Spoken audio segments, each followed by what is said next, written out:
Welcome you to the nice radical Olympiad question.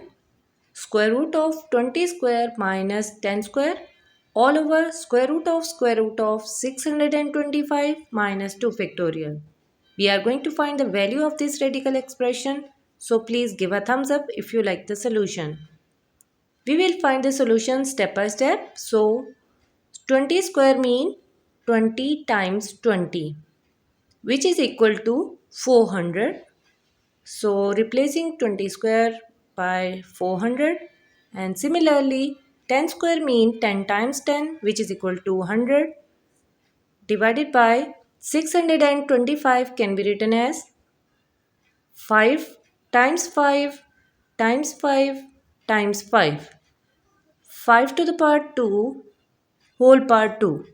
So square root of 5 to the power 2 whole power 2 and another square root minus 2 factorial is equal to 2 again. So minus 2.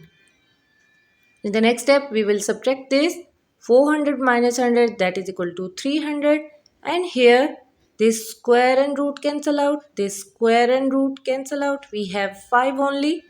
5 minus 2. So square root of 300 divided by 5 minus 2 is 3. 300 divided by 3 is equal to 100, and square root of 100 is equal to 10, which is the final and required value of this radical expression. Keep practicing, keep watching. Bye bye till the next time.